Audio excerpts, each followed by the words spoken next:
Terima kasih.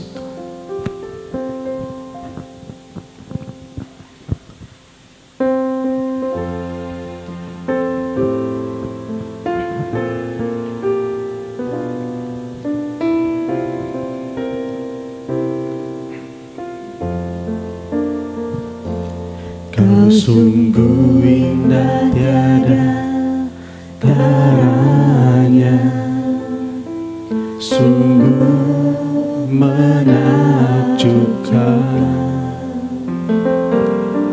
sungguh ajaib untuk dimengerti,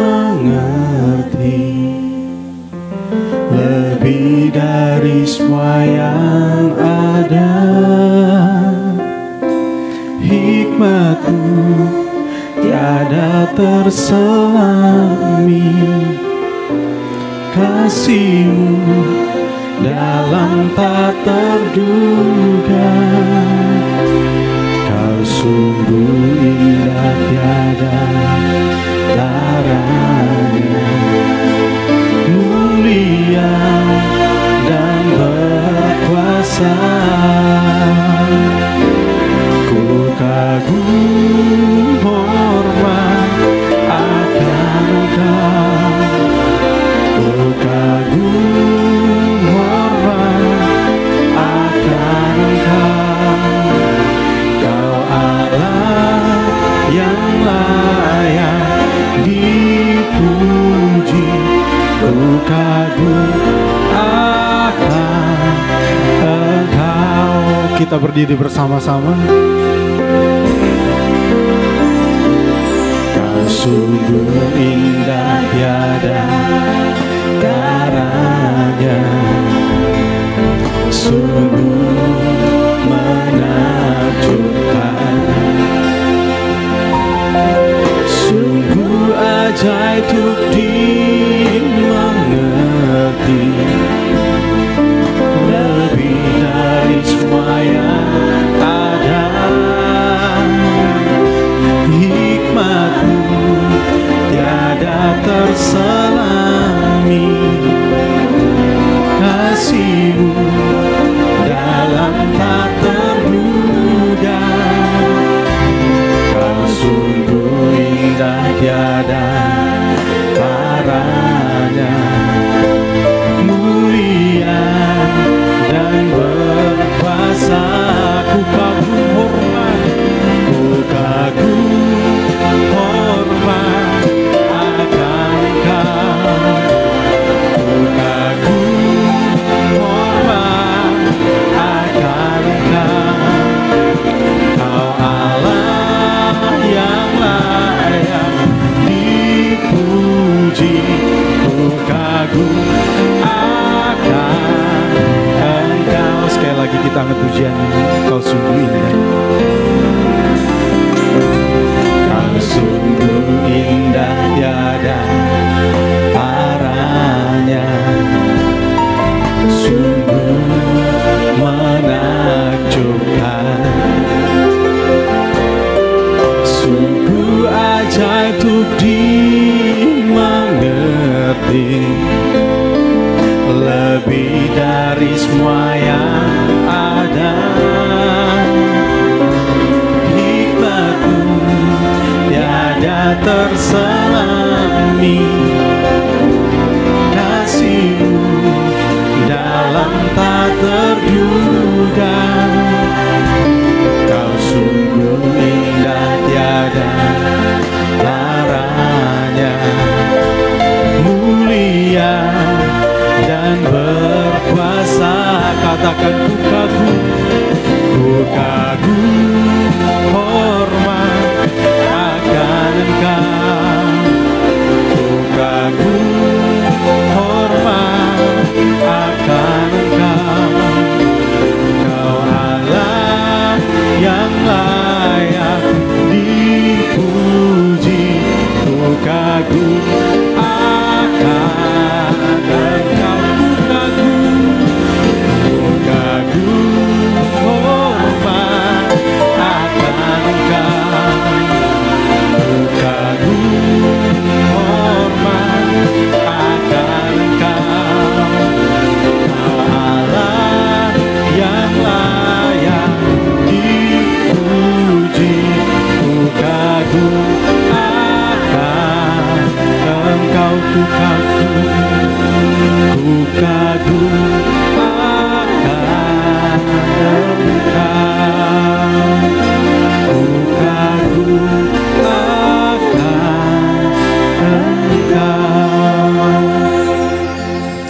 Kita bersama berdoa.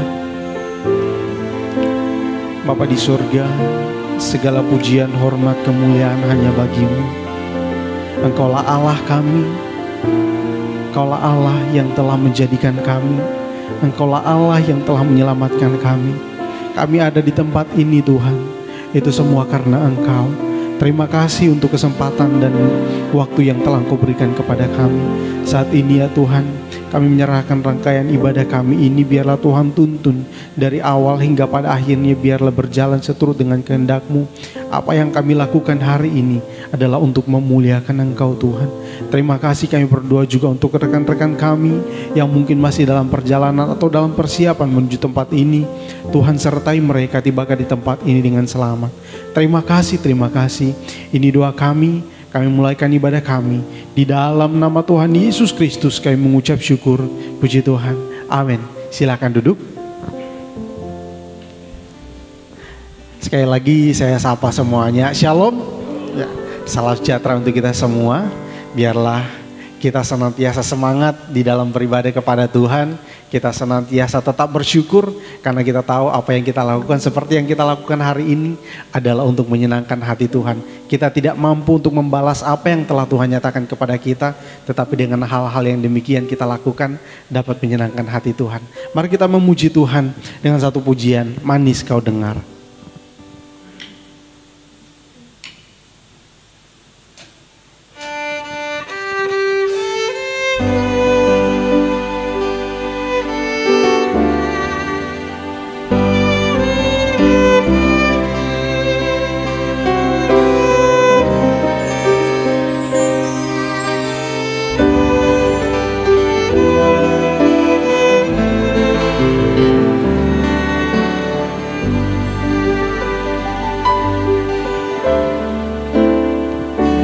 Tuhanku, aku hendak bernyanyi bagimu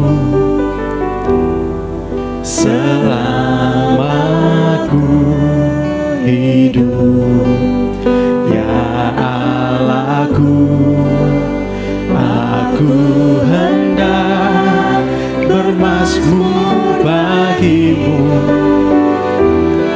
selagi ku ada. Sekali lagi ya Tuhanku. Ya Tuhanku, aku hendak bernyanyi bagimu selama ku hidup. Ya Allahku, aku hendak bermazmur bagimu selagi ku ada. Inilah yang ku renungkan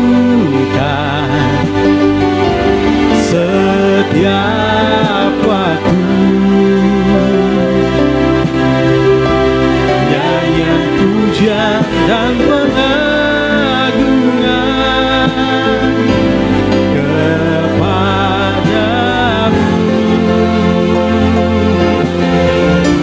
Biarlah manis kau dengar, Tuhan, manis kau dengar, Tuhan, dan hatiku bersuka karenamu.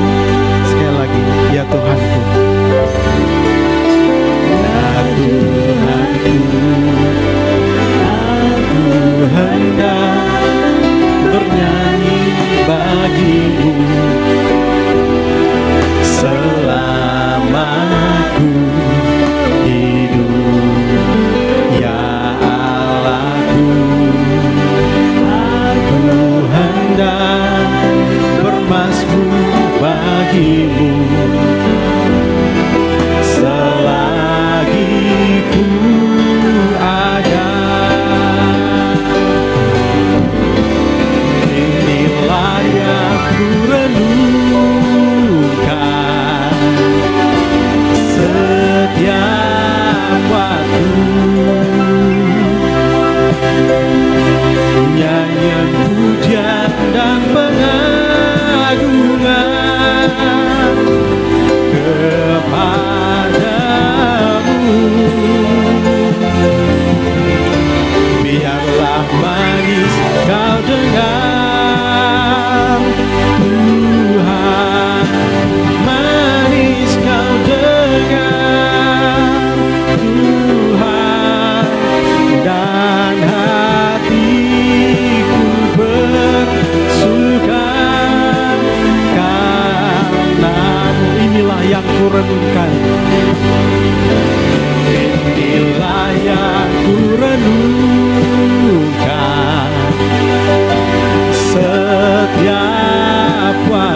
jiwaku dan hatiku,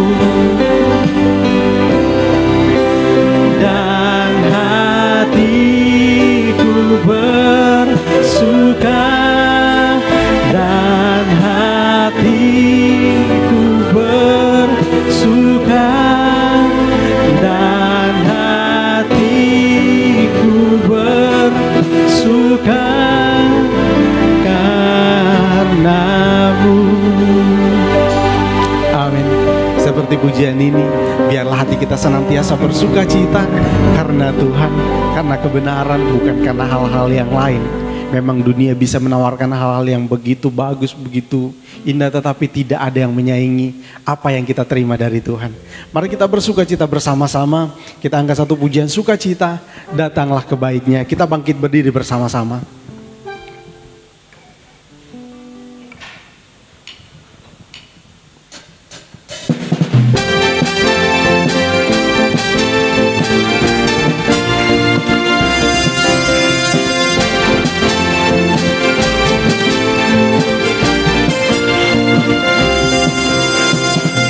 Datanglah kebaiknya dengan hati bersyukur ke dalam pelatarannya. Dengan hati bersuka rasakan dan lihatlah betapa baiknya Tuhan bagi yang berlindung padanya. Akan bersorak-sorai, akan bersorak-sorai. Bersyukurlah, bersyukurlah kepada Tuhan, sebab Dia baik, bahwasanya selamanya kasih setianya.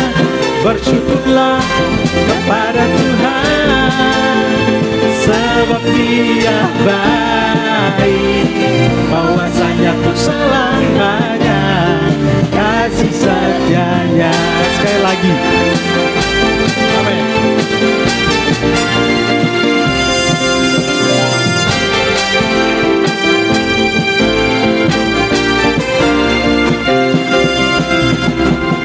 Datanglah kebaiknya dengan hati bersyukur ke dalam pelatarannya.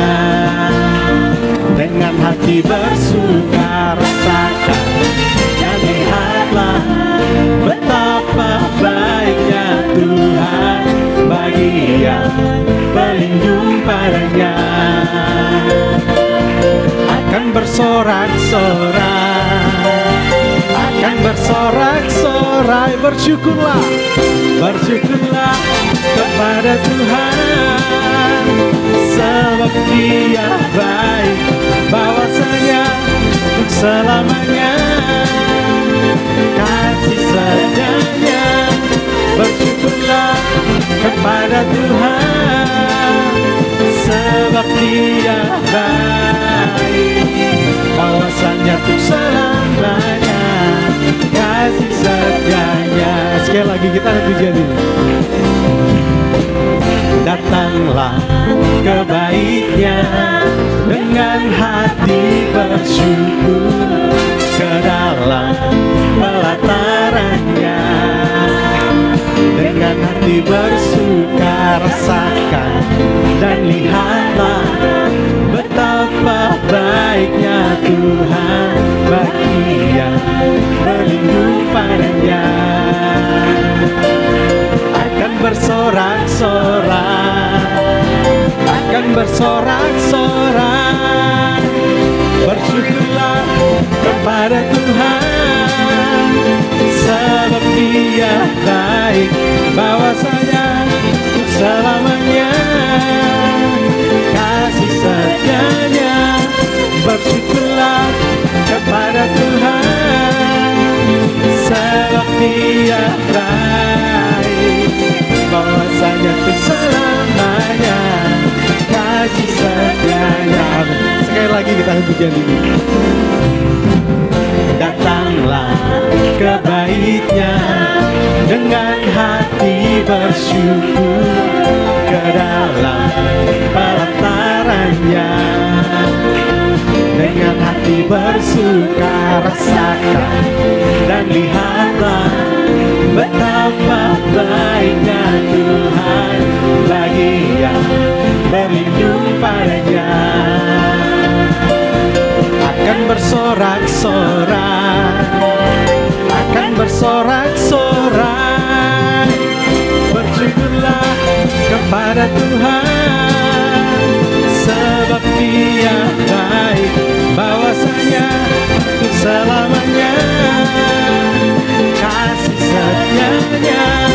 Bersyukurlah kepada Tuhan, sebab Dia baik, bahwasanya untuk selamanya kasih setianya. Bersyukurlah, bersyukurlah kepada Tuhan, sebab Dia baik, bahwasanya untuk selamanya kasih setianya.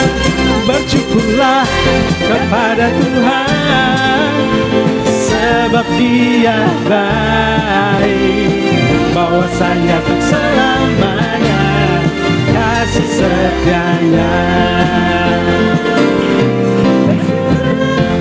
Kepada Tuhan, sebab Dia baik, bahwasanya untuk selamanya kasih setianya.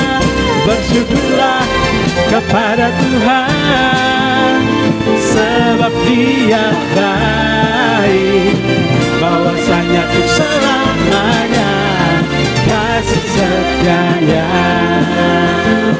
Bahwasanya untuk selamanya, bahwasanya untuk selamanya, bahwasanya untuk selamanya kasih setianya.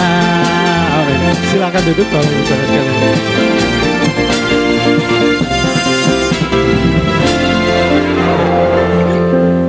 Senantiasa kita bersyukur kepada Tuhan apapun yang kita alami dalam kehidupan kita. Hendaknya ucapan syukur kita tidak pernah putus kepada Tuhan. Baiklah, di kesempatan ini saya akan berikan kesempatan kepada Bapak Ibu Saudara sekalian. Mungkin ada yang rindu untuk menyaksikan cinta kasih Tuhan dalam hidupnya. Saya persilahkan, entah melalui pujian ataupun kesaksian hidup, silahkan, tidak mengapa.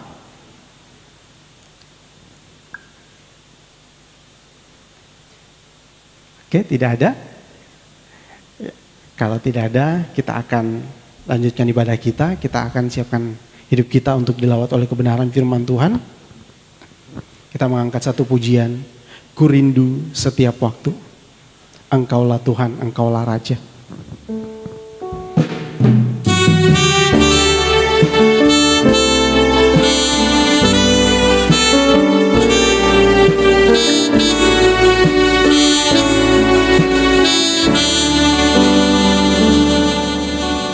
Ku rindu setiap waktu hidup di kebenaran-Mu, bukan dengan kuatku, namun karena Roh-Mu.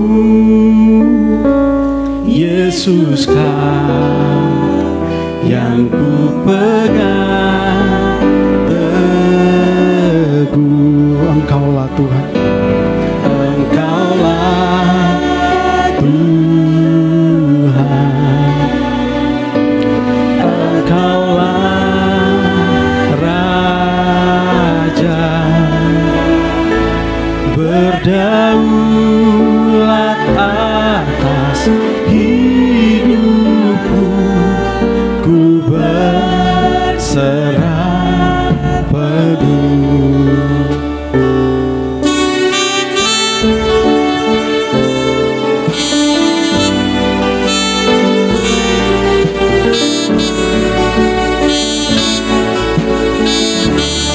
ku rindu setiap waktu.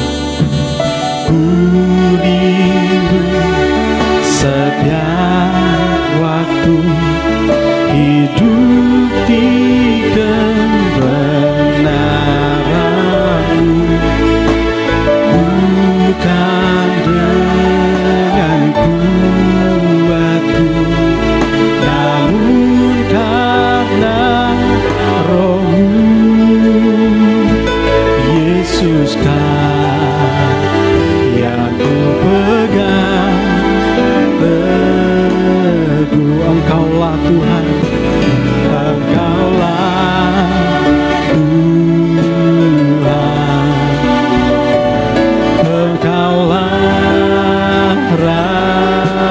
Raja berdaulat atas hidupku, ku berserah penuh. Sekali lagi ku rindu setiap waktu,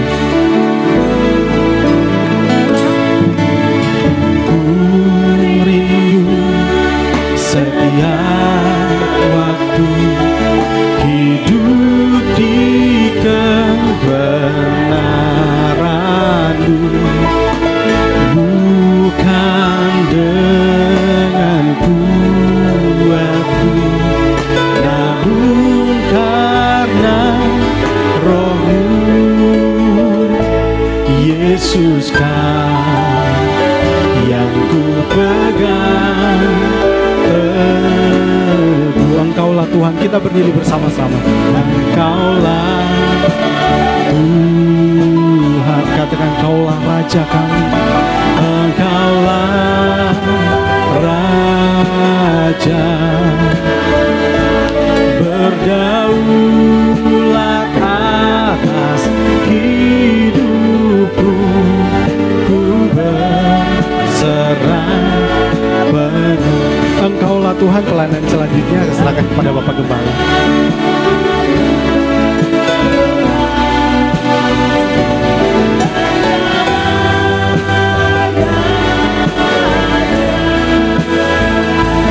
Berdaulat atas hidupku, ku berserah penuh.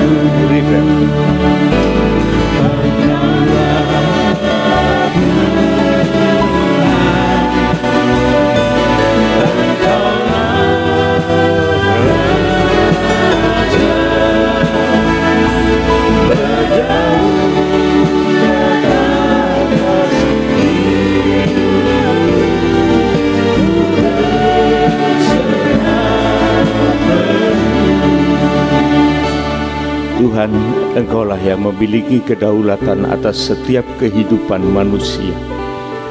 Tidak ada sesuatu atau kekuatan apapun yang akan mengingkari akan kedaulatan-Mu.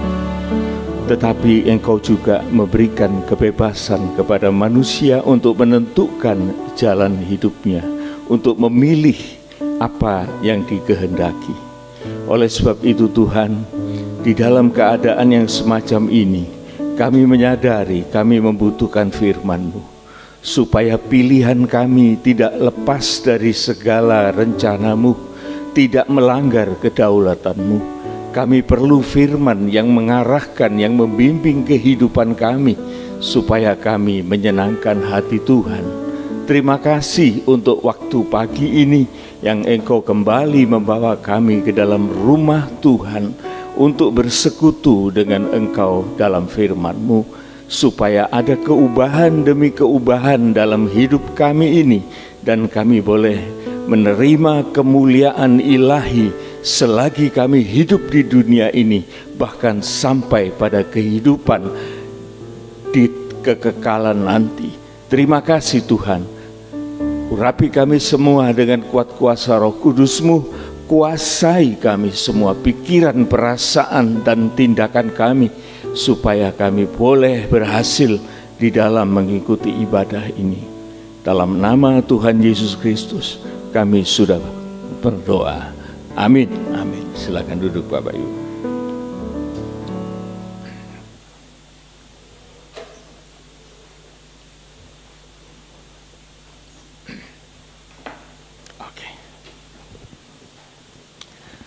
Selamat pagi dan shalom.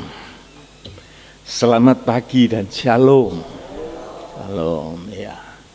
Begitu saudara ya. Jadi kita saling memberikan salam kepada sesama pada saat kita bertemu. Saya sebelum ini saya ingin memberikan sedikit laporan kepada sidang jemaat, bahwa 2 Sabtu yang lalu, jadi Sabtu kemarin, Sabtunya lagi yang lalu,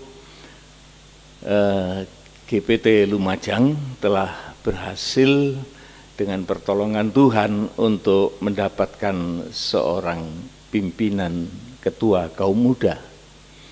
Oleh karena saya sangat-sangat merindukan bahwa kaum muda kita ini harus mulai starting.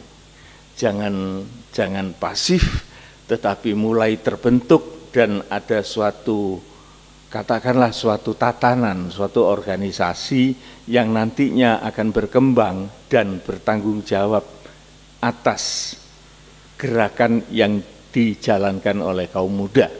Dan dalam hal ini dilakukan di mana, Bro?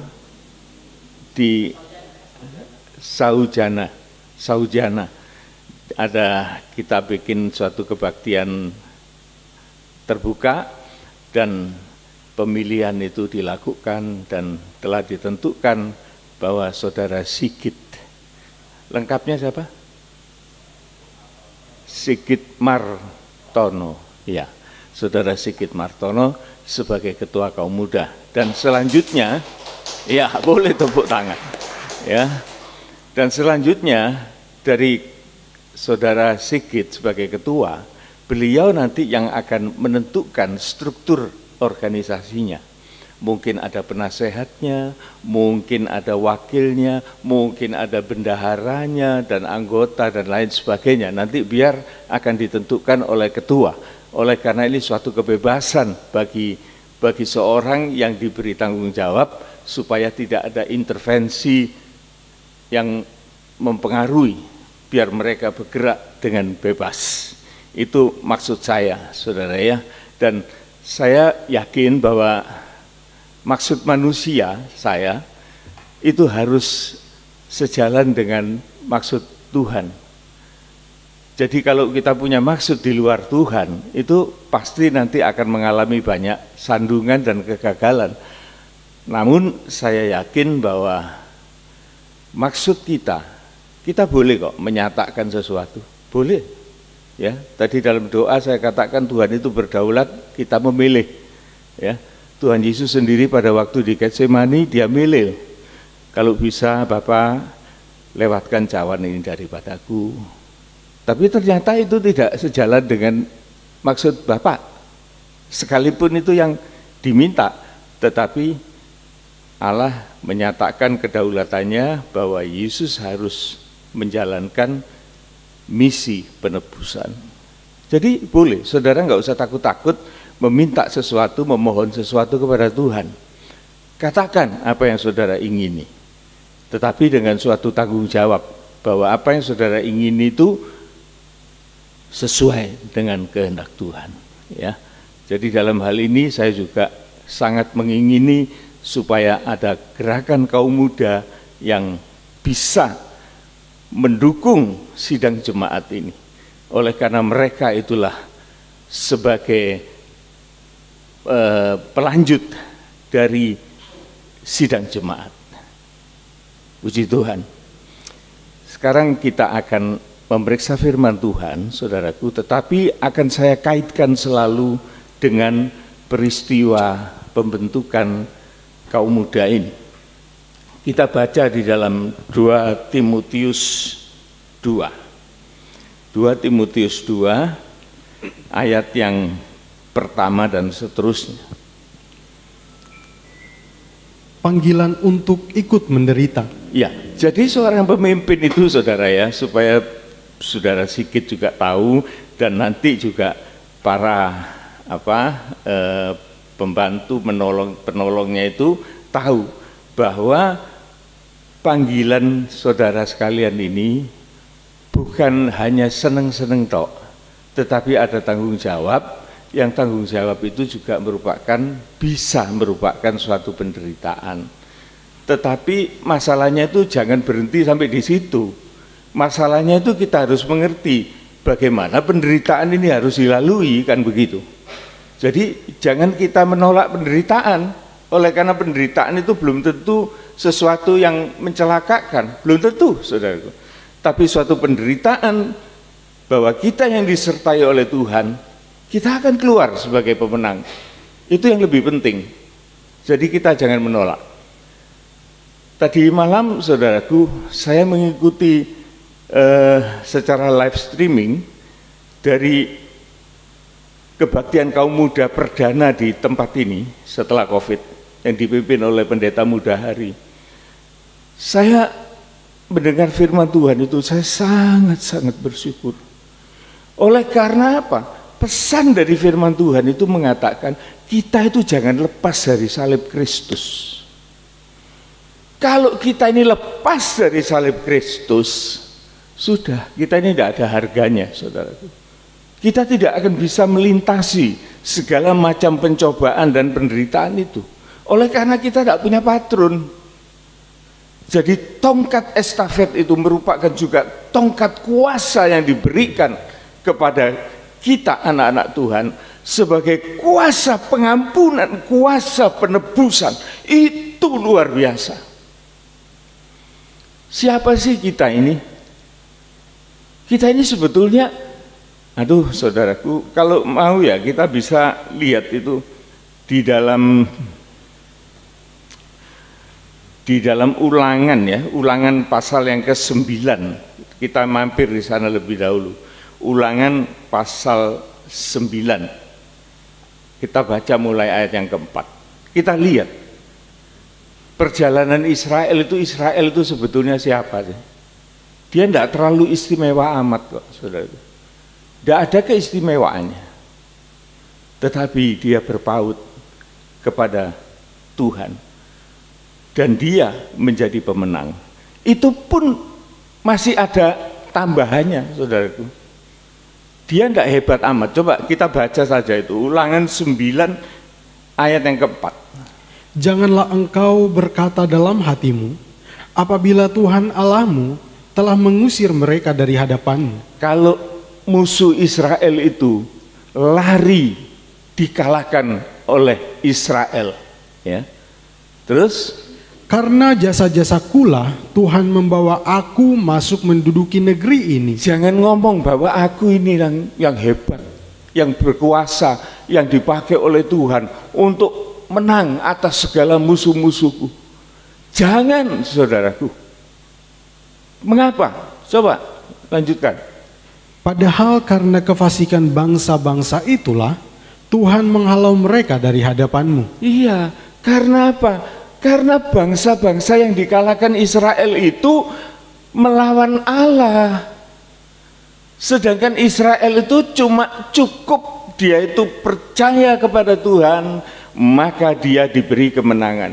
Bukan karena Israel itu hebat, tapi karena itu loh, seperti Goliat itu loh, yang tadi malam diceritakan, disetip sama Daud, dikatepil sama Daud. Itu kenapa? Oleh karena mulutnya kurang ajar. Goliat itu yang begitu perkasa, tentara yang terlatih dari masa mudanya, tapi mulutnya itu mencerca Allah Israel. Lah ya sebab itu dia kalah. Bukan karena Daudnya itu yang hebat, Daudnya itu kecil. Semua orang nggak percaya dia menang. Tetapi oleh karena Daud itu dengan tongkat dan batu, dan dia membawa pengalih-alih itu dengan pengalaman-pengalaman yang Tuhan pernah menyertai dia di belantara, maka dia mengatakan, aku akan matikan ini orang yang tidak bersunat. Dan Tuhan izinkan, matilah Goliat itu. Jadi bukan karena kita. Paham saudara ya? Paham ya Pak Sigit ya? Jadi kalau kita itu menang di dalam mengatasi segala masalah itu, bukan karena kita itu hebat. Coba dibaca seterusnya, ayat berapa itu? Ayat yang kelima. Iya. Bukan karena jasa-jasamu. Bukan karena jasa-jasa kita. Terus? Atau karena kebenaran hatimu. Atau kita ini benar, hati kita ini benar sendiri itu. Terus? Engkau masuk menduduki negeri mereka. Terus? Tetapi karena kefasikan bangsa-bangsa itulah. Diulangi lagi, karena kefasikan. Saudara tahu kan fasik itu apa? Ini sudah berulang-ulang saya katakan. Fasik itu orang yang durhaka, orang yang kurang ajar terhadap Tuhan. Orang itu akan tumpas sendiri. nggak usah diapa-apain, dia mati sendiri itu. Oleh karena Tuhan memusuhi orang itu. Terus Tuhan Allahmu menghalau mereka dari hadapanmu, dan supaya Tuhan menepati janji yang diikrarkannya dengan sumpah kepada nenek moyangmu, yakni Abraham, Ishak, dan Yakub. Itu kedaulatannya Tuhan itu, saudaraku. Kita ini cuma ya ikut gitu aja, ikut menikmati kedaulatan Tuhan itu untuk menjadi suatu yang bisa kita kerjakan, sesuatu yang bisa kita saksikan, dan suatu kemenangan yang luar biasa. Contoh saudara ya, bagaimana Israel itu di dalam perjalanannya, dia begitu jaya di bawah pimpinan Musa, sekalipun itu banyak kesandung-sandung. Tetapi pada waktu peralihan kepada Yosua, ada seorang yang bernama Achan. Saudara, siapa yang kenal Pak Achan? Pak Achan, itu saya kenal. Bu, kenal, ya. Hanya beberapa orang. Tapi saya tidak cerita tentang Achan, cuma saya akan ungkap sedikit. Achan ini adalah orang Israel keturunan Yehuda, bangsa Yehuda. Suku Yehuda tepatnya. Dia itu ikut berperang dengan Israel. Dia itu menang atas kota Yeriko. Tetapi saudaraku, si Achan ini oleh karena keinginan hatinya tidak lurus kepada Tuhan, dia tidak menghormati perintah Tuhan, di mana Tuhan mengatakan lewat Yosua, jangan mengambil harta benda di kota Yeriko. Oleh karena semuanya itu harus ditumpas, dan itu tidak halal buat bangsa Israel. Achan ini nyolong saudaraku, nyolong emas, nyolong perak, nyolong baju, nyolong jubah, dan disembunyikan di dalam rumahnya. Lah, setelah menang atas Yeriko, semuanya merasa senang, tapi tidak tahu Yosua dan Israel yang lain itu tidak tahu bahwa di dalam Israel itu ada seorang yang bernama Achan. Dia itu mencuri kemuliaan Allah. Dia membangkang, dia fasik, dia durhaka terhadap perintah Tuhan. Selanjutnya Israel ini akan ekspansi, memperlebar daerahnya, yaitu menuju sesuatu kota yang kecil yang bernama kota Ai. Kota Ai. Kecil kota itu. Yosua mengatakan, selidiki kota itu. Kirim mata-mata untuk melihat kekuatan kota Ai. Yosua mengirim beberapa pengintai. Selang beberapa waktu pengintai itu kembali kepada Yosua dan dia mengatakan, Bapak Yosua, Bapak Jenderal, kita tidak usah takut dengan Ai. Ai itu kecil, rakyatnya itu kecil, tentaranya juga tidak banyak. Kita tidak usahlah semua kita ini ke sana. Kirim aja 3.000 orang, habis itu Ai. Kemudian cerita ini berlanjut.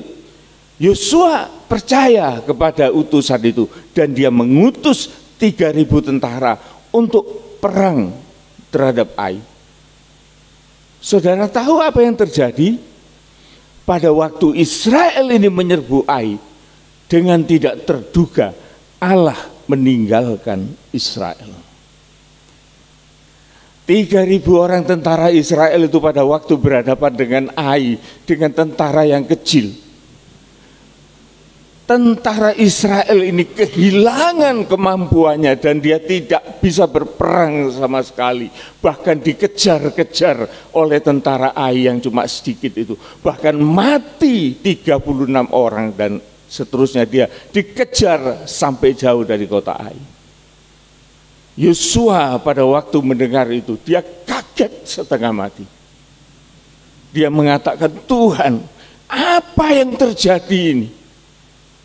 Apa kata orang di sekitar kami tentang Israel yang kalah dikejar-kejar oleh tentara kota Ai?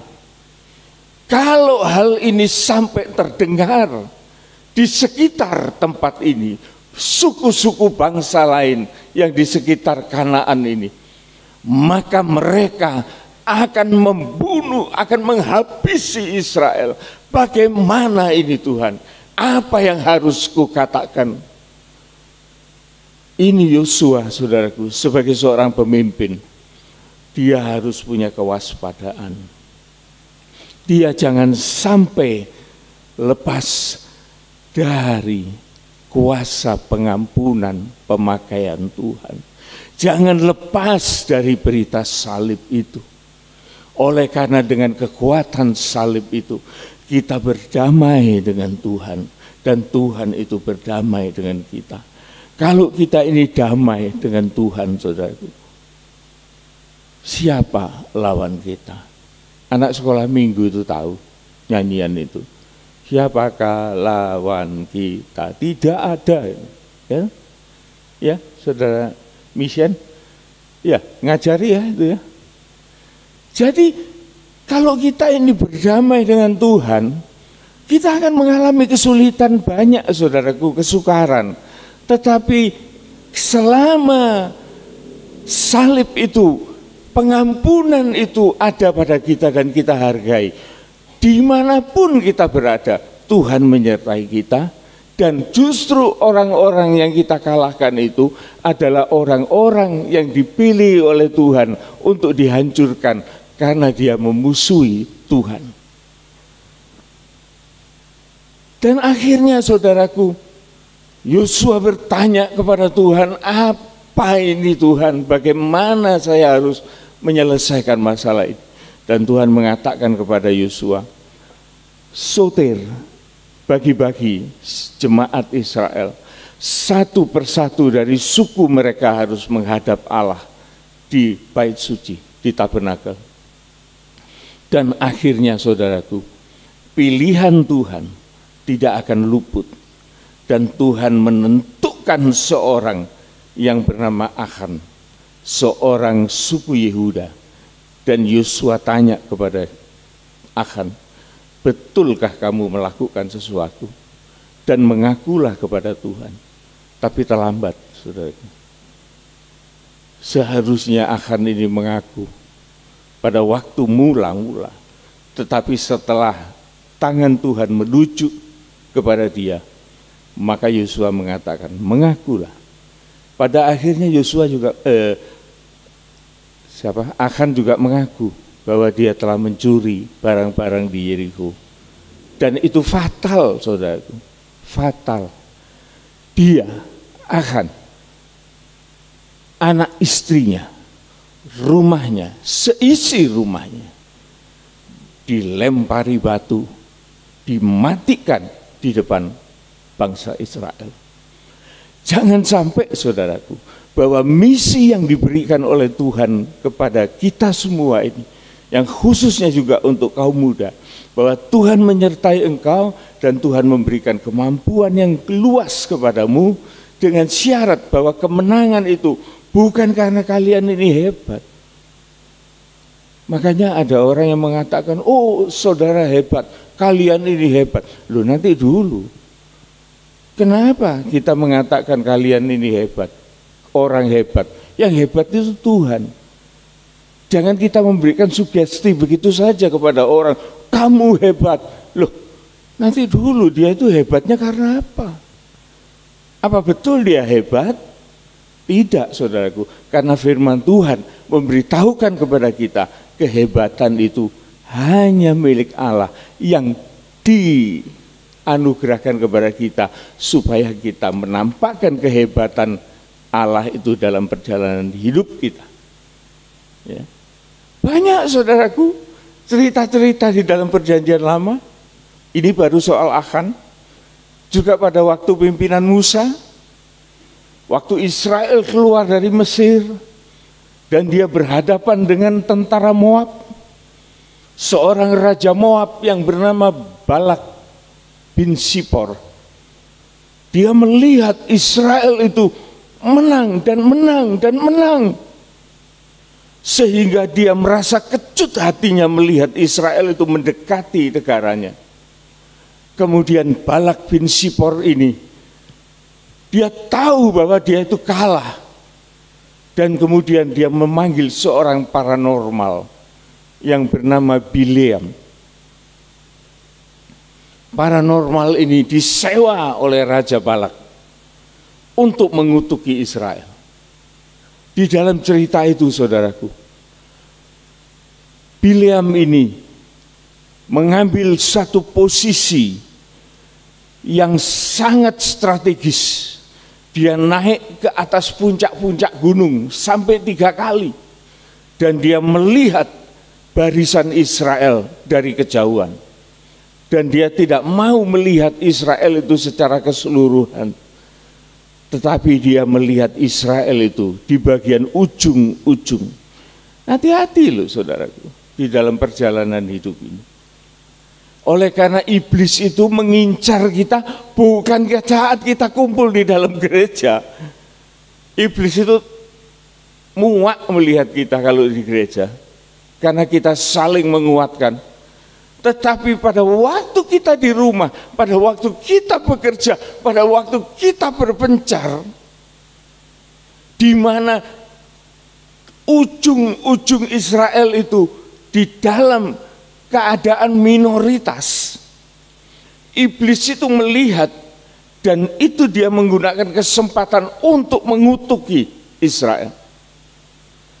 Tetapi pada waktu itu Alkitab menceritakan bahwa Israel itu sangat kompak di bawah pimpinan Musa. Sampai 3 kali Bileam itu mengincar bagaimana dia harus mengutuk Israel. Dia tidak punya kesempatan, saudaraku. Oleh karena Israel itu solid di dalam pimpinan Musa, dia tidak bisa dikutuk. Bahkan Tuhan membalikkan mulut dari Bileam paranormal itu.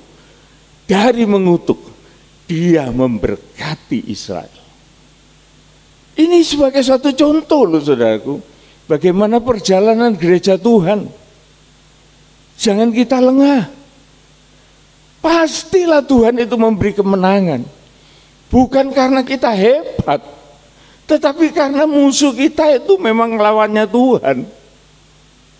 Lah, kita ini mau dipakai oleh Tuhan untuk menikmati kemenangan-kemenangan yang Allah kerjakan, dengan syarat bahwa kita berdamai dengan Tuhan.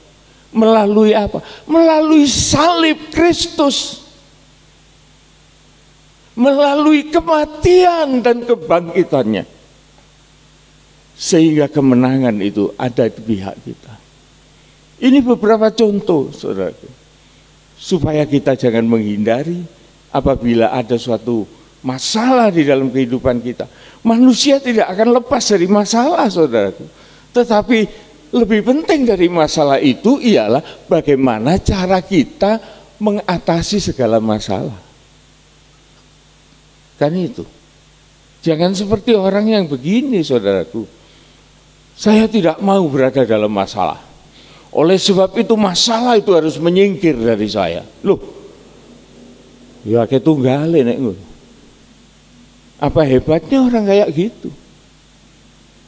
Tetapi orang yang lebih hebat dipakai oleh Tuhan ialah masalah itu boleh ada, tapi kita menang atas masalah itu. Lu yang ganteng, saudara. Lebih bagus itu. Daripada menyingkirkan masalah-masalah. Oh ini mabuk-mabuk, wah warungnya ditutup, bar wis mari. Ini ada tempat maksiat, tutup bar wis mari. Ya itu udah. Tetapi bagaimana kita bisa melintasi hal-hal semacam itu, bahkan kita mendapat tugas untuk memberikan berkat pelepasan bagi orang-orang yang terlibat di dalam percobaan itu. Ini tugas kita. Ini tugas kita. Kita kembali, saudaraku, di dalam pembacaan inti yang akan kita teliti di dalam 2 Timotius 2 tadi. Ayat yang pertama, sebab itu hai anakku, Jadilah kuat oleh kasih karunia dalam Kristus Yesus. Nasihatnya ialah jadilah kuat. Kekuatan kita dari mana? Dari kasih karunia. Kasih karunia itu apa? Kasih karunia itu adalah pengampunan, dan Tuhan mau datang berdamai dengan kita. Itu kasih karunia. Nah sekarang kalau kita ini saudara ya, sebagai orang yang sudah diterangi oleh Tuhan, lo kasih karunia itu ada. Kemudian kita mau, enggak. Saudara bisa bayangkan, betapa buruknya kita ini. Ada orang yang datang untuk berdamai, kemudian kita bilang, enggak mau. Betapa jahatnya kita ini. Apakah layak orang yang semacam itu berada di dalam berkat-berkat kasih karunia itu? Tidak mungkin, saudara. Dia menjadi musuh Allah dan dia akan terbasmi. Tapi jikalau kita ini menerima kasih karunia, maka kita ini menjadi kuat. Tuhan mengatakan, hai anakku, jadilah kuat. Bukan jadilah loyo, bukan. Jadilah kuat. Dari apa kekuatan itu? Dari kasih karunia, dari Injil Tuhan, dari berita pendamaian, maka kita ini di pihak Allah, maka kita kuat di dalam Kristus Yesus. Ini awalnya, saudara. Kalau kita mau kuat, pertama kita harus berdamai dengan Tuhan. Tanpa kita berdamai dengan Tuhan, tidak ada kekuatan apapun dalam hidup kita melintasi segala pencobaan dunia ini. Tidak ada kekuatan. Terus ayat yang kedua. Apa yang telah engkau dengar daripadaku di depan banyak saksi, percayakanlah itu kepada orang-orang yang dapat dipercayai, yang juga cakap mengajar orang lain. Nah, ini tugas, saudaraku. Ini tugas dari saya, dari seorang hamba Tuhan, dari gembala. Itu harus mengerti bahwa tugas saya ini memang saya harus melakukan suatu tugas pimpinan sebagai seorang gembala di dalam gereja Tuhan. Tetapi saya punya tugas di balik itu semua, harus ada tugas untuk mengestafetkan tugas yang Tuhan berikan kepada saya. Oleh karena semua di dunia ini kita menyadari, saudaraku, tidak ada sesuatu yang kekal. Justru karena tidak ada sesuatu yang kekal, Tuhan itu mau menunjukkan ada kekekalan di dalamnya. Kekekalan itu adalah gereja Tuhan di dalam kuat kuasa Roh Kudus yang melintasi dunia yang gelap ini. Eksis sampai hari kedatangan Tuhan. Nah, kalau kita ini, saudaraku, tidak mengerti ini, tidak mempercayakan itu kepada orang-orang pilihan yang bisa dipercayai, maka kita ini sebagai seorang pemimpin yang salah. Juga kepada saudara Sigit ini, kalau dia ditentukan sebagai ketua kaum muda, salah satu tugas yang penting ialah dia harus membentuk generasi baru. Tidak boleh dia pergi kemudian, wih, keteteran, tidak karuan. Tidak boleh itu. Itu tidak bijak. Oleh karena tidak ada kekekalan, tidak ada kelanggengan dari dunia ini, maka Tuhan mengharuskan untuk mengestafetkan itu, ya. Dan harus ada kerjasama. Percayakan itu kepada orang-orang yang dapat dipercayai. Artinya orang-orang yang dipilih. Lah kalau teman-teman kaum muda tidak percaya sama saudara Sigit, tidak mungkin saudara Sigit ini dipilih. Oleh karena yang milih juga kaum muda kok. Saya tanya, apa sih alasannya kamu kok milih Sigit? Iya Om, dia itu bisa ngayomi, dia itu bisa menasehati, punya jiwa untuk membimbing teman-teman. Oh itu bagus, cocok itu. Ya itu, saudaraku. Jadi orang yang dipercayai dan juga cakap mengajar orang lain.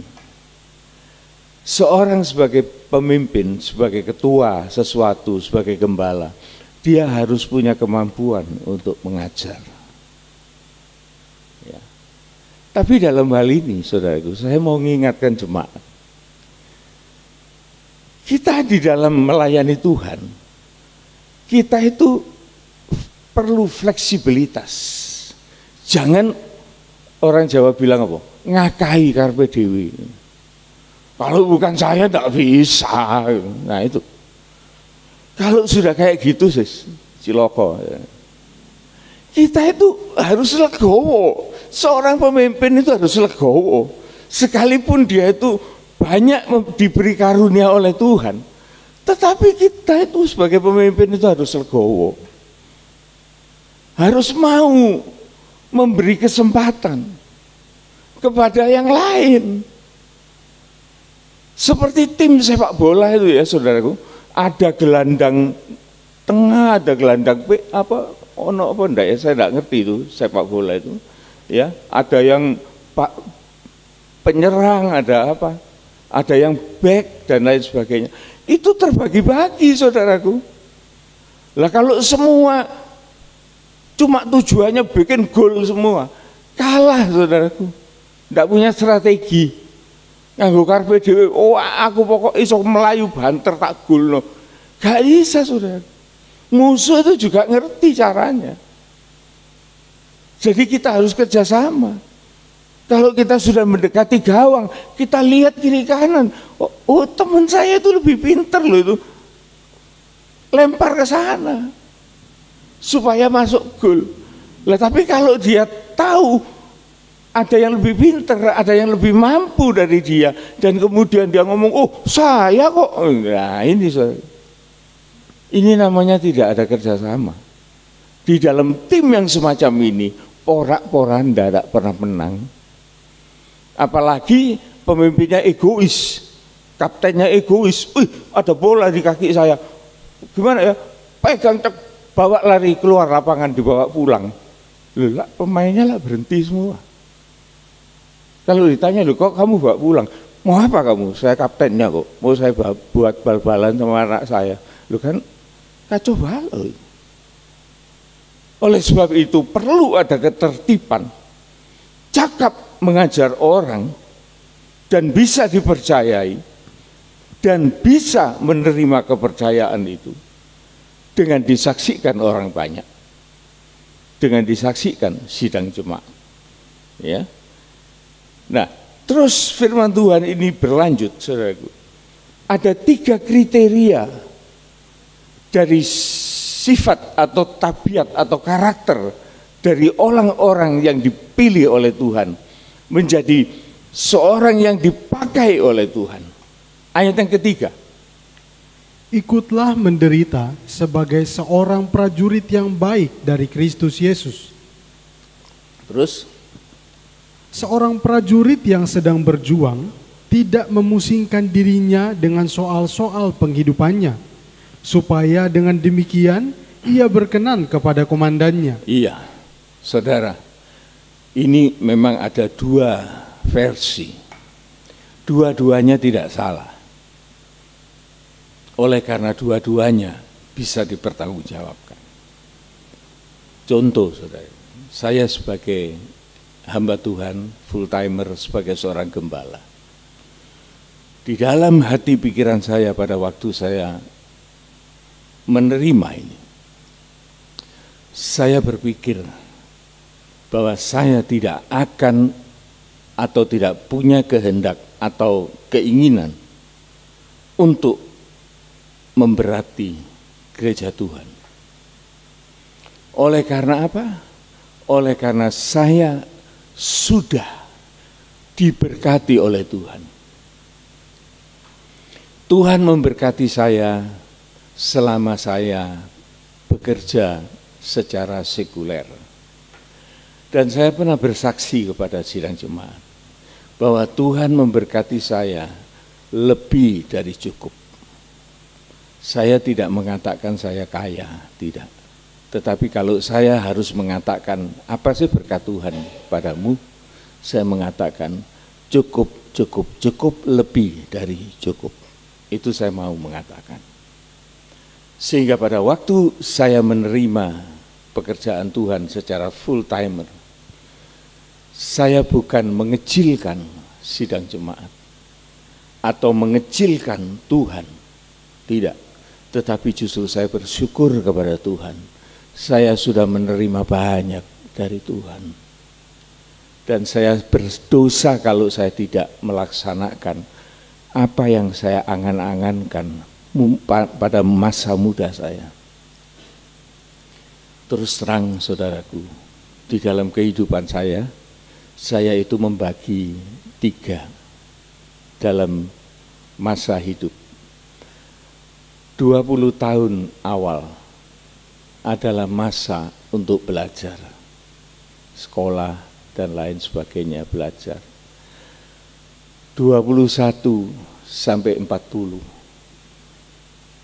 adalah masa-masa saya bekerja untuk mencari dunia, mencari uang. 40 sampai 60, maka saya punya kewajiban untuk melayani Tuhan. Tetapi belum berani full timer, saudara. Umur 40 saya melayani Tuhan. Bahkan sebelum itu, masih kaum muda, saya sudah melayani Tuhan. Umur 40 saya intensif sebagai seorang yang melayani Tuhan, bahkan sebagai seorang pendeta muda. Saya melayani Tuhan dengan segala apa yang saya miliki. Saya tidak pernah merepotkan jemaat. Di mana saya diundang, saya katakan, kamu tunggu. Ada yang bertanya, lu bagaimana nanti tentang transport dan bagaimana tentang biaya? Saya bilang, tidak usah, karena Tuhan sudah memberi kepada saya. Jadi saya melayani dengan keberadaan saya, melayani dengan firman Tuhan, melayani dengan harta saya. Dan ini saya lakukan, saudaraku. Ternyata 40-60, saudaraku, Tuhan itu masih beri waktu yang luar biasa sampai hari ini. Sampai saya mau berusia 75 tahun. Kan luar biasa itu, saudara. Bahkan pada ujung usia 70, saya diberi bonus untuk melayani secara lebih intensif. Waduh saudaraku, kalau saya mikirnya kayak gini, aduh Tuhan, terima kasih. Engkau sudah memelihara saya secukup-cukupnya, bahkan lebih-lebih dari cukup. Bahkan Engkau masih mau memberi bonus umur kepada saya, bahkan memberikan kesempatan bagi saya suami istri dan keluarga untuk bisa melayani Tuhan. Ini sesuatu yang luar biasa, saudaraku.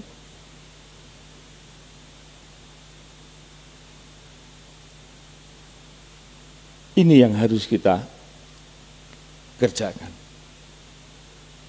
Ya, jadi ada sesuatu yang bisa kita lakukan bagi Tuhan. Kita kembali kepada pembacaan. Seorang prajurit. Seorang prajurit yang sedang berjuang tidak memusingkan dirinya dengan soal-soal penghidupannya. Ya, saya tidak memikirkan soal kehidupan saya nanti pada waktu saya menjadi full timer.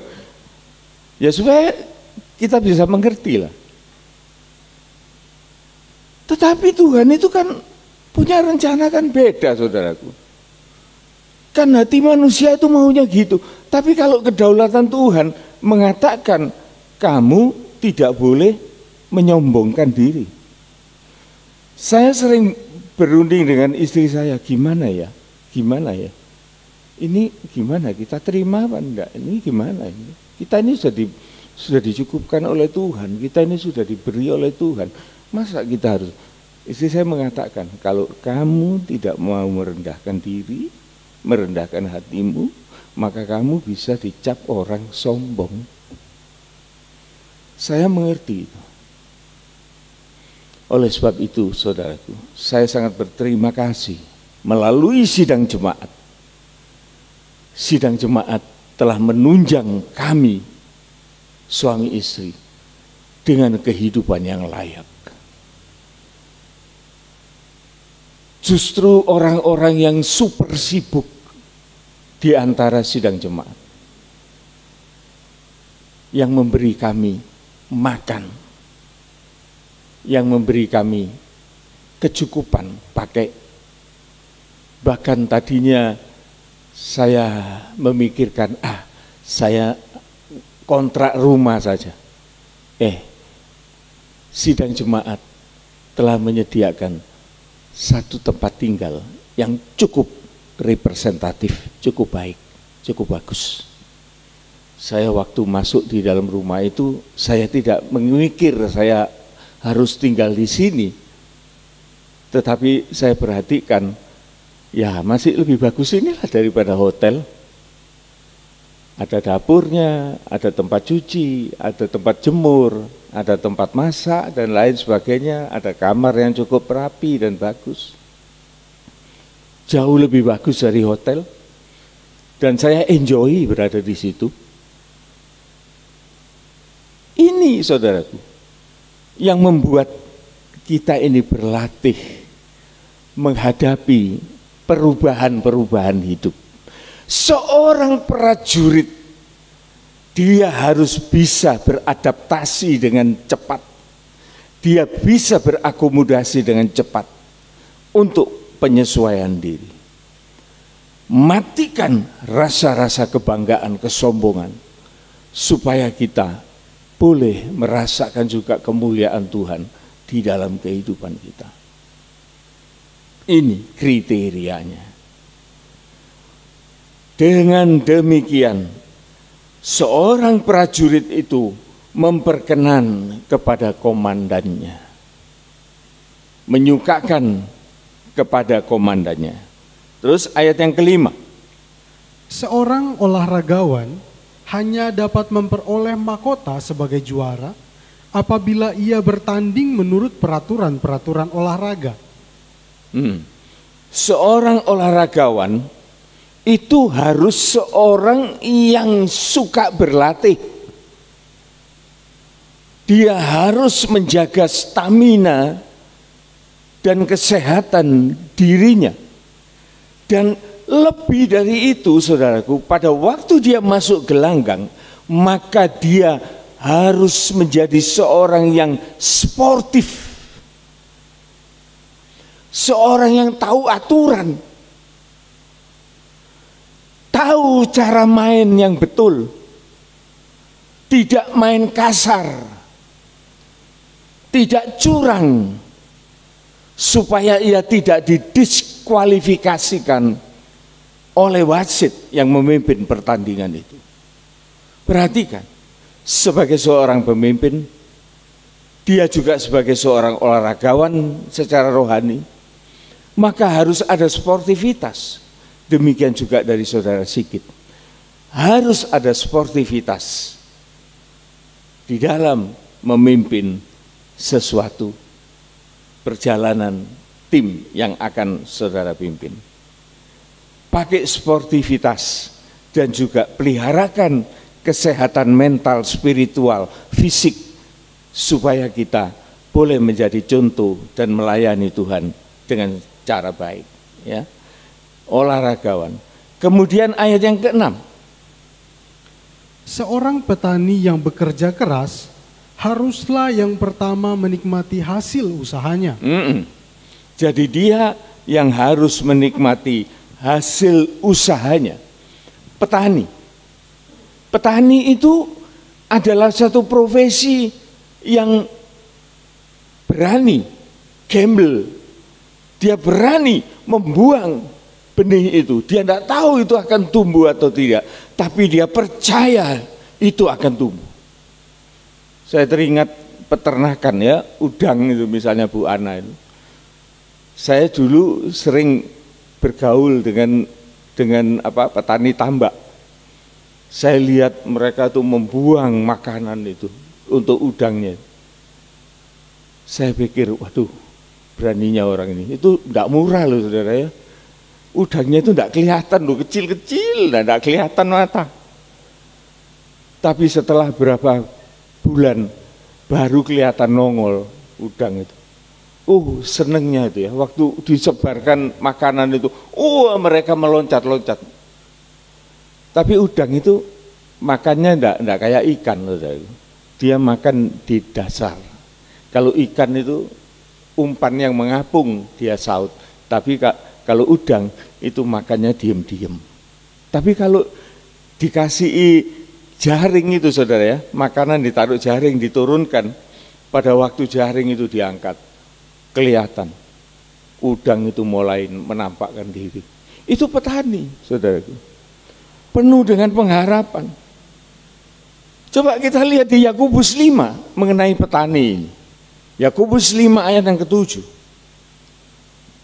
Apa yang harus diperoleh oleh seorang petani? Bersabar dalam penderitaan. Karena itu saudara-saudara, bersabarlah sampai kepada kedatangan Tuhan. Sesungguhnya petani menantikan hasil yang berharga dari tanahnya, dan ia sabar sampai telah turun hujan, musim gugur, dan hujan musim semi. Seorang petani itu sangat percaya kepada musim. Seorang peternak sangat percaya terhadap hari-hari yang dijanjikan dari pertumbuhan ternaknya. Jadi ada iman di sini, saudaraku. Ada iman di sini sebagai seorang petani.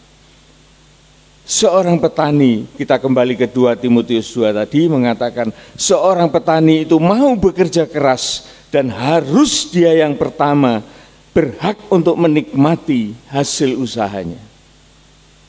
Nah, kemudian saya akan melanjutkan 2 Timotius 2 ini, saudaraku, dari 3 kriteria ini untuk masuk ke dalam ayat yang ke-15. Saudara perhatikan ayat-ayat ini yang akan membawa kita untuk mengerti bagaimana cara kita mengikuti Tuhan, ya. Khususnya bagaimana hidup sebagai pemimpin. Ayat yang ke-15. Usahakanlah supaya engkau layak di hadapan Allah. Usahakan. Jadi seorang pemimpin itu, saudaraku, tidak bisa dia bilang mengalir saja. Enggak bisa saudaraku. Jangan percaya itu. Tidak ada hidup yang mengalir itu di dalam Tuhan.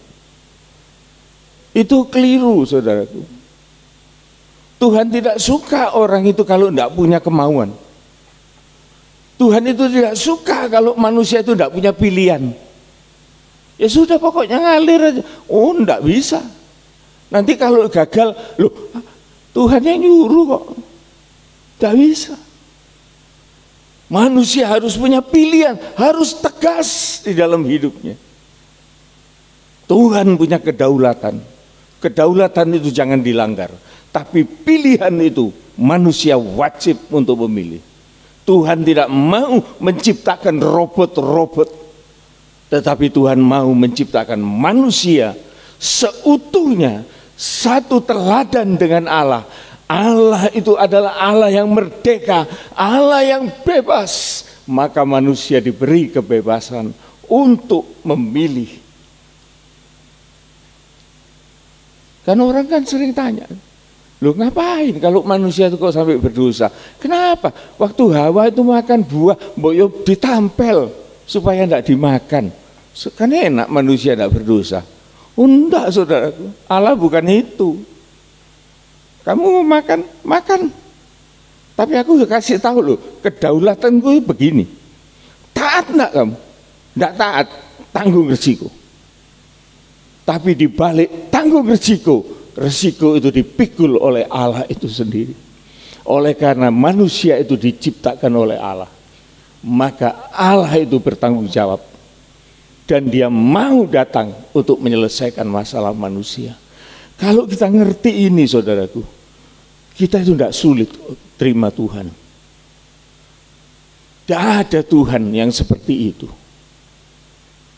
Dia mau solider untuk bersama dengan manusia, untuk melepaskan manusia dari dosanya, dan dia sendiri menanggung itu. Karena dia tahu manusia tidak akan bisa menanggung. Oleh karena kalau tidak bisa menanggung, maka manusia tidak ada yang selamat. Dia yang mengambil alih. Itu kedaulatan Tuhan. Usahakan supaya engkau layak di hadapan Allah sebagai seorang pekerja yang tidak usah malu. Tidak usah malu ini artinya, saudaraku, tidak minderwaardigheid kompleks, kata orang Belanda. Tidak minder.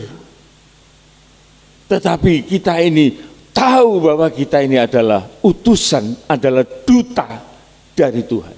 Tadi malam kita mendengar menjadi duta besar dari negara. Maka seorang duta itu tidak boleh dipermalukan. Dia harus dihormati.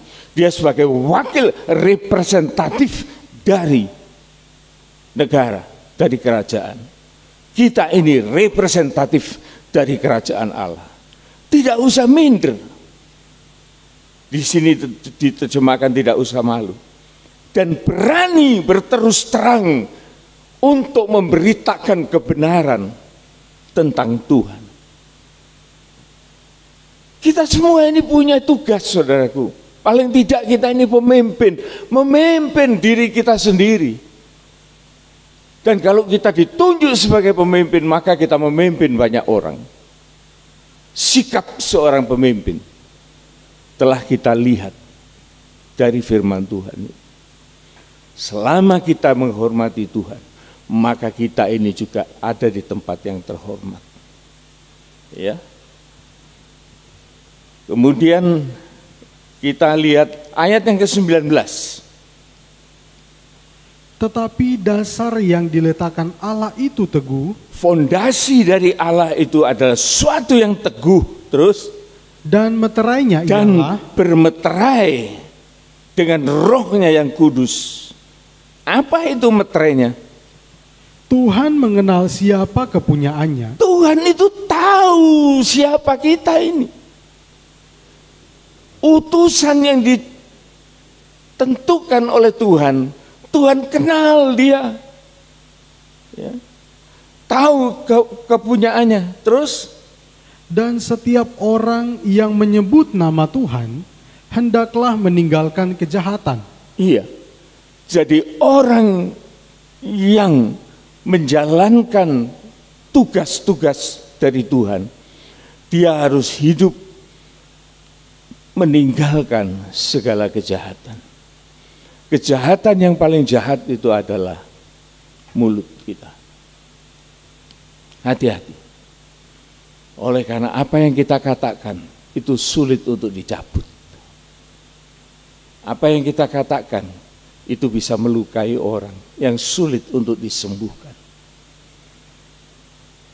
Apa yang masuk dalam mulut itu akan keluar ke tempat kotoran, tetapi yang keluar dari mulut itu yang menajiskan diri manusia. Hati-hati, jaga lidah, jaga hatimu dengan waspada, karena dari situ terpancar akan kehidupanmu. Ini tidak gampang, saudaraku. Kalau bukan punyanya Allah, bukan Roh Kudus yang memimpin kehidupan kita, kita gagal dalam hal ini. Kita pindah 2 Timotius 3 ayat yang ke-15 dan 17 sampai 17. Kita perhatikan, saudara ya.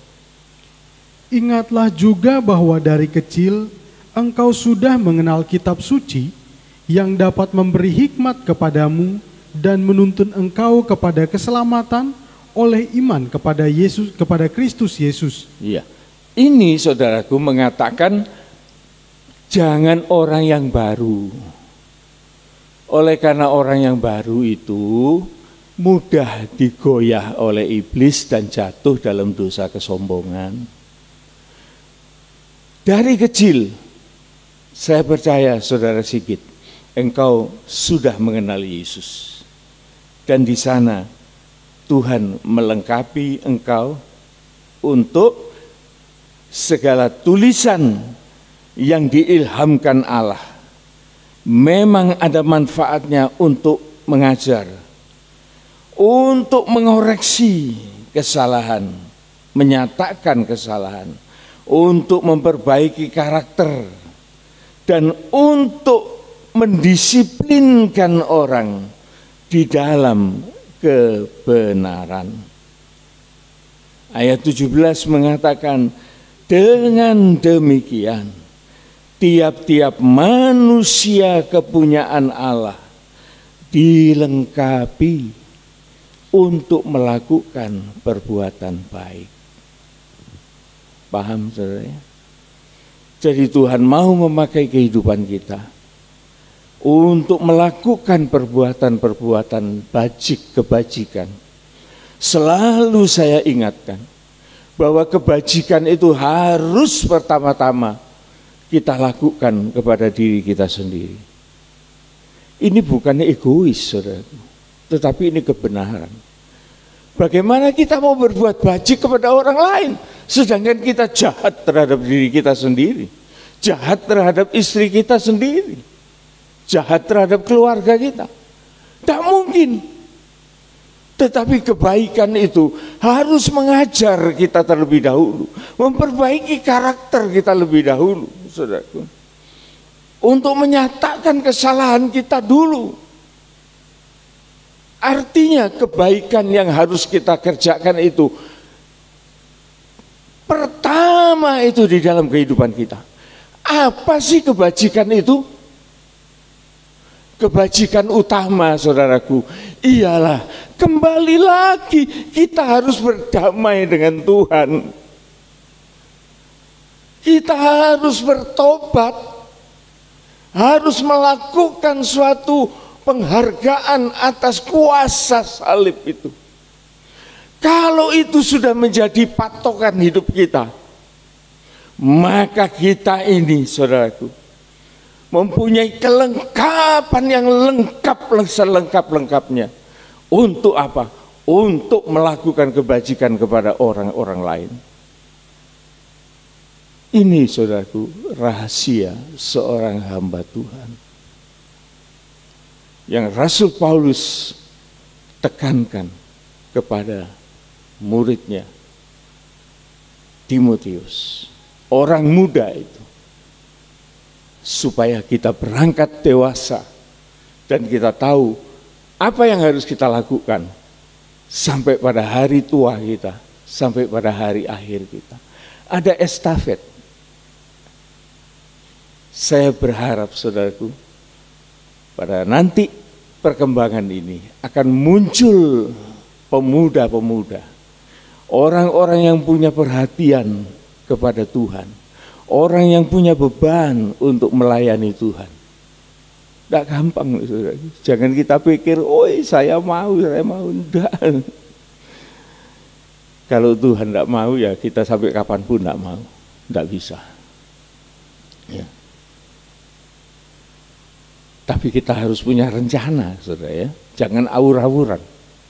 Kita harus punya planning yang tertata rapi. Oleh karena kita diberi hikmat akal budi, kita harus minta, kita harus menyatakan keinginan kita. Jangan, kalau orang bilang itu apa, kepala angin, jadi ya melok-melok rubuhe gedang mabure cangak itu katanya ya. Jadi ikut gerakan-gerakan, ya pokoknya ikut deh.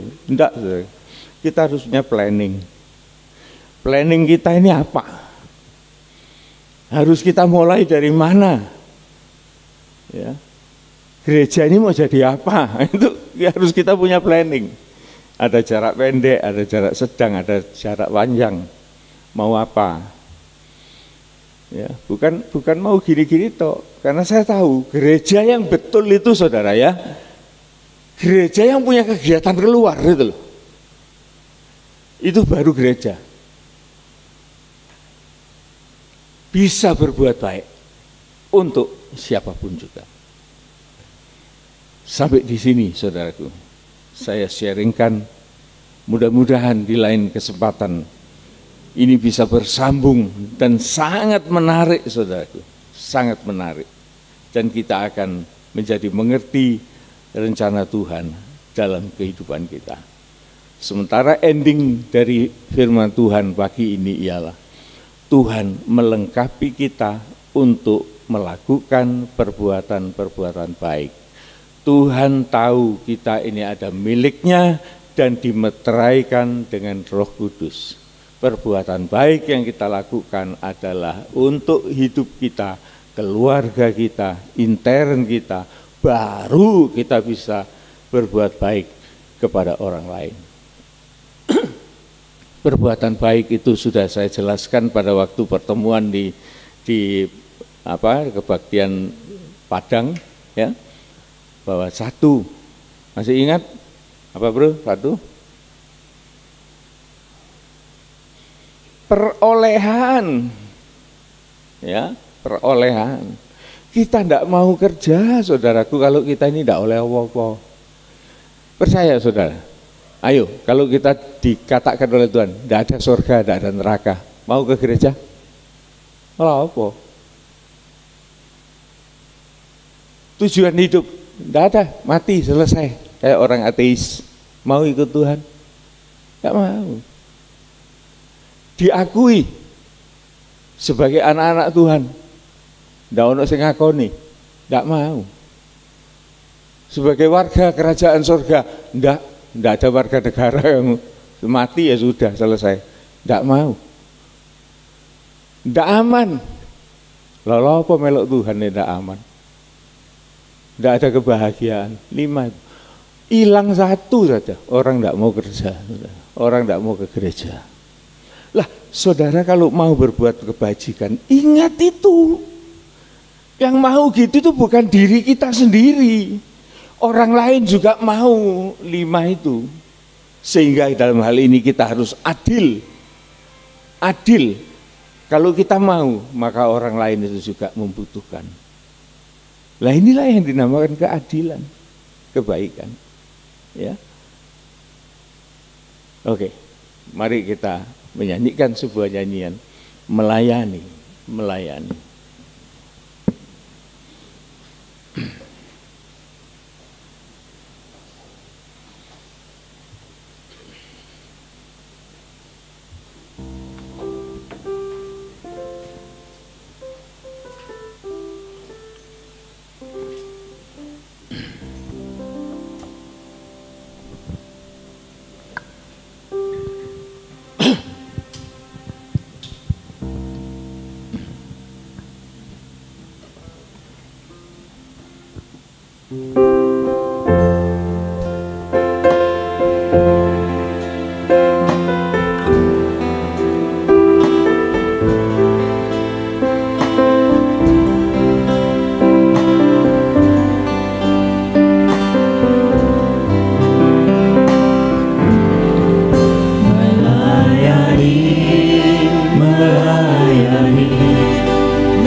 Kita pakai berdiri. Mengasihi lebih sungguh, mengasihi lebih sungguh.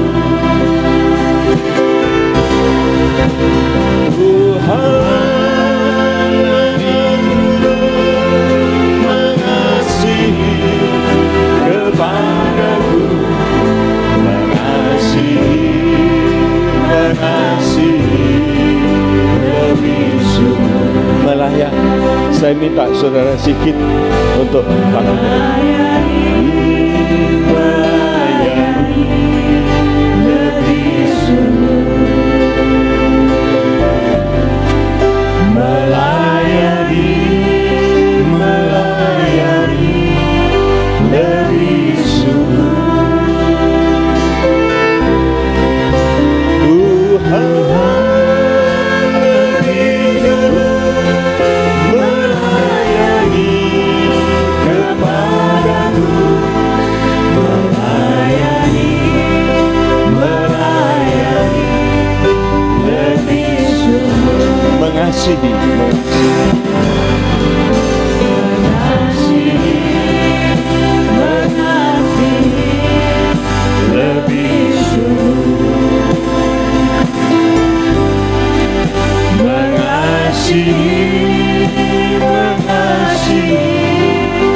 hadapan sidang jemaat-Mu GPT Lumajang, ada seorang muda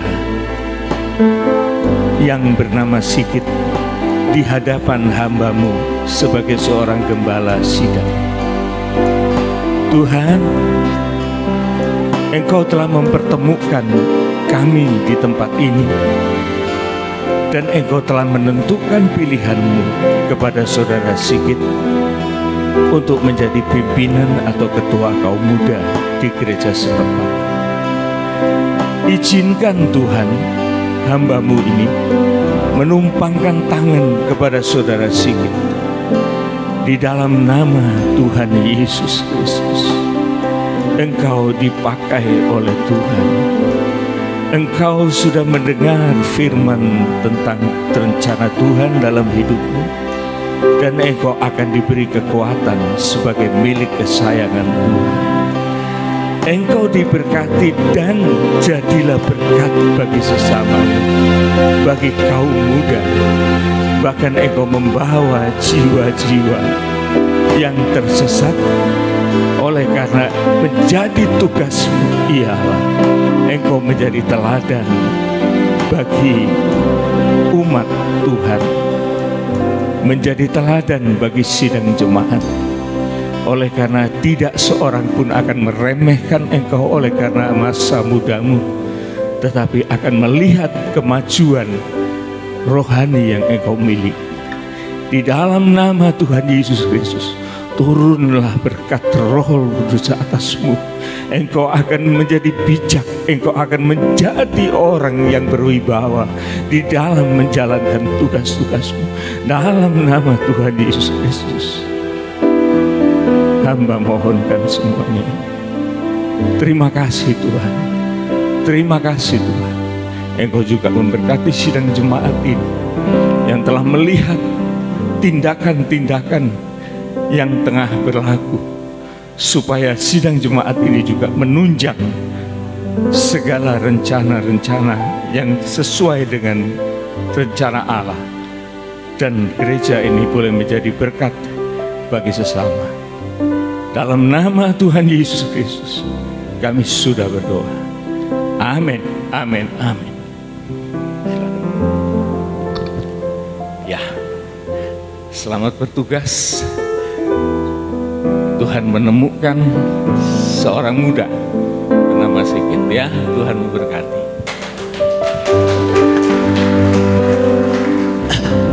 Juga saya minta, sebelum saya lupa, kesabaran dari sidang jemaat. Saya memberikan porsi yang cukup banyak kepada saudara-saudara, kepada kaum muda, kepada siapapun, untuk mereka berani tampil. Tetapi saya wanti-wanti kepada mereka, kamu boleh belajar, dan kamu memang harus belajar. Tetapi Tetapi pada waktu kamu tampil di depan sidang jemaat, jangan kamu pikir bahwa kamu belajar. Itu adalah hidup dan mati di hadapan sidang jemaat. Apa yang engkau katakan itu yang menjadi sesuatu yang akan jadi.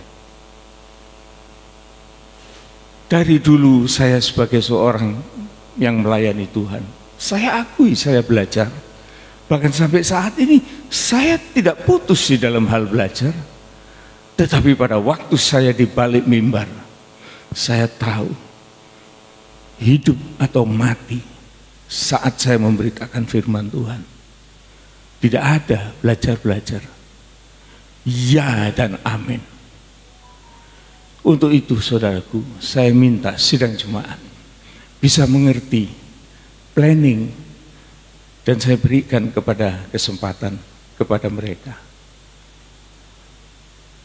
Dan ke depan nanti kaum muda, saudara boleh saksikan, akan bermunculan orang-orang muda yang berani tampil menyampaikan kebenaran firman Tuhan.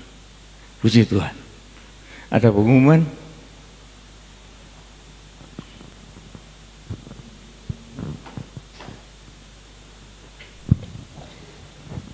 Mohon waktunya sebentar Bapak Ibu Saudara sekalian. Saya akan membacakan pengumuman kita untuk 1 minggu ke depan.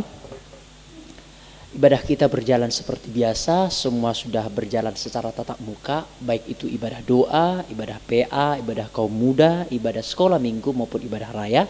Semuanya sudah berjalan seperti sedia kala, sehingga besok pagi kita ada doa bersama di tempat ini jam 5.30 bagi Bapak Ibu Saudara yang ingin berdoa bersama-sama dengan kami di tempat ini sebelum melakukan aktivitasnya.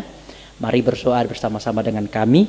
Jam 5.30 kita kumpul di tempat ini sampai dengan selesai, biasanya sampai jam 6.30 dan seterusnya, atau mungkin lewat sedikit Bapak Ibu Saudara sekalian. Kurang lebih 1 jam doa kita untuk bangsa negara, sidang jemaat Tuhan, pekerjaan dan pelayanan kita semuanya. Yang kedua, saudara sekalian, ibadah PA berjalan seperti biasa. Hari Rebo jam 5 sore bagi Bapak Ibu yang ingin menyaksikan ibadah PA, monggo Bapak Ibu Saudara, ada jemputan yang selalu siap sedia mengantar dan menjemput Bapak Ibu Saudara semuanya.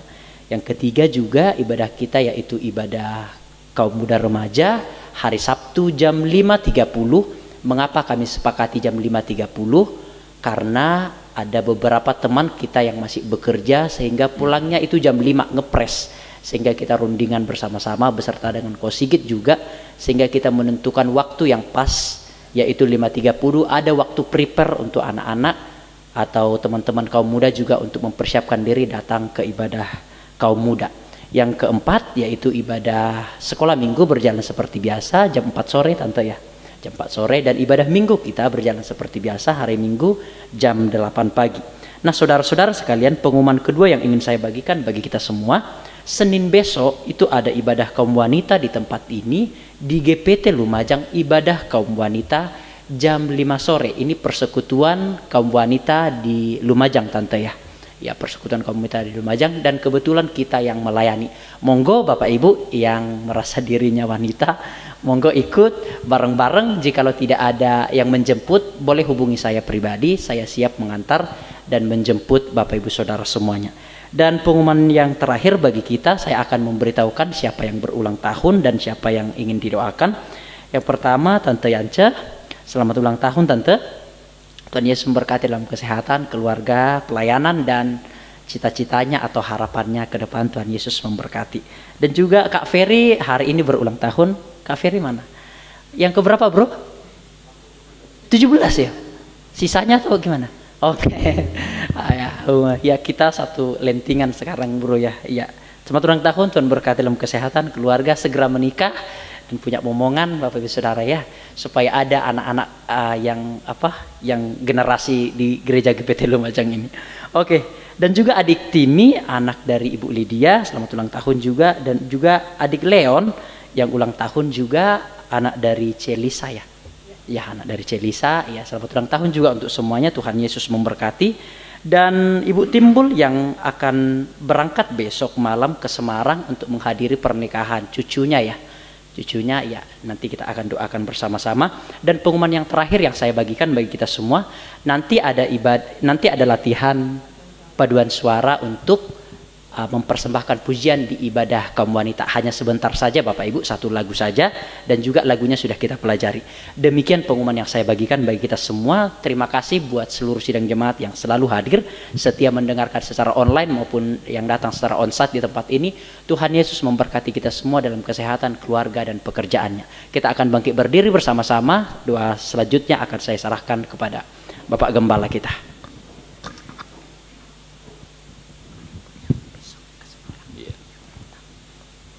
Ya, ada beberapa keperluan yang untuk kita doakan.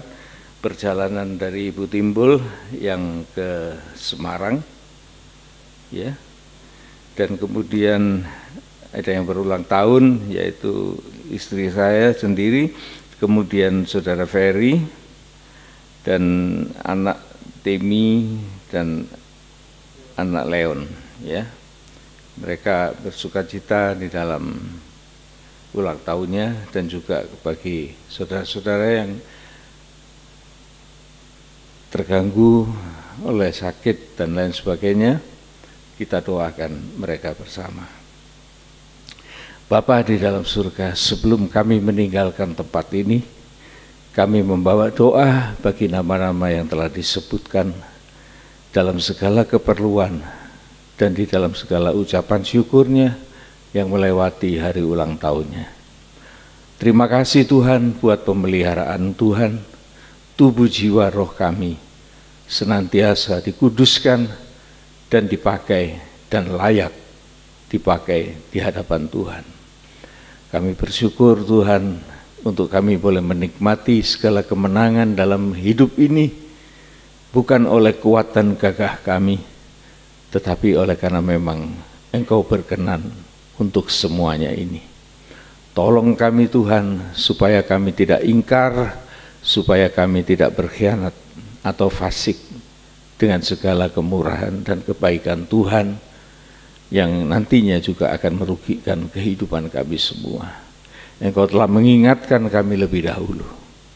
Tuhan bersyukur juga untuk Engkau telah memberikan seorang pimpinan ketua kaum muda pada gereja ini Tuhan, dan kami doakan dan dukung bersama untuk dapat berkembang dan memuliakan nama Tuhan.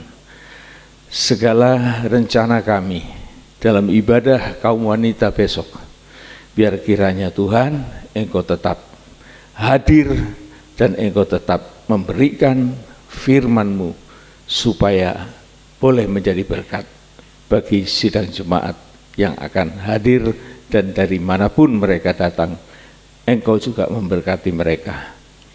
Berkati pembicara, Engkau pakai Tuhan, Engkau naungi, kuasai dengan roh-Mu yang kudus. Terima kasih Bapa.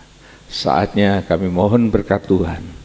Saudara-saudaraku, sidang jemaat yang dikasihi oleh Tuhan, terimalah berkat anugerah dari Allah Bapa, Putra, dan Roh Kudus di dalam bentuk damai sejahtera, sukacita surgawi, kehidupan yang kekal, dan keselamatan kekal sepenuhnya bagi kita semua. Mulai dari saat ini sampai Maranatha Tuhan Yesus datang kembali, dan kita pun juga diberkati dengan berkat-berkat jasmania untuk kami boleh menjadi berkat bagi sesama. Pulanglah beserta dengan segala berkat ini yang sudah kami mohonkan di dalam nama Tuhan Yesus Kristus. Amin. Amin. Tuhan berkati.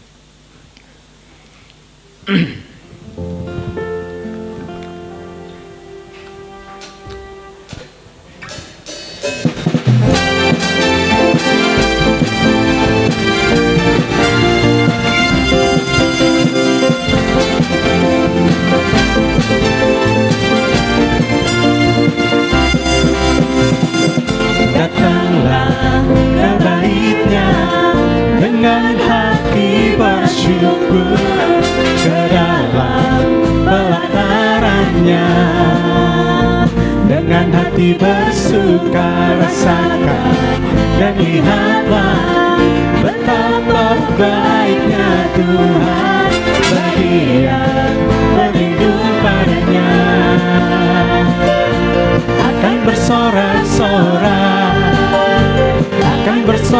bersorak. Bersyukurlah kepada Tuhan, sebab Dia baik, bahwasanya untuk selamanya kasih setianya. Bersyukurlah kepada Tuhan, sebab Dia baik, bahwasanya untuk selamanya kasih setianya. Bersyukurlah kepada Tuhan, sebab Dia baik, bahwasanya untuk selamanya kasih setianya. Bersyukurlah kepada Tuhan, sebab Dia baik, bahwasanya untuk selamanya kasih setianya. Bahwasanya untuk selamanya, bahwasanya untuk selamanya, bahwasanya untuk selamanya kasih setianya.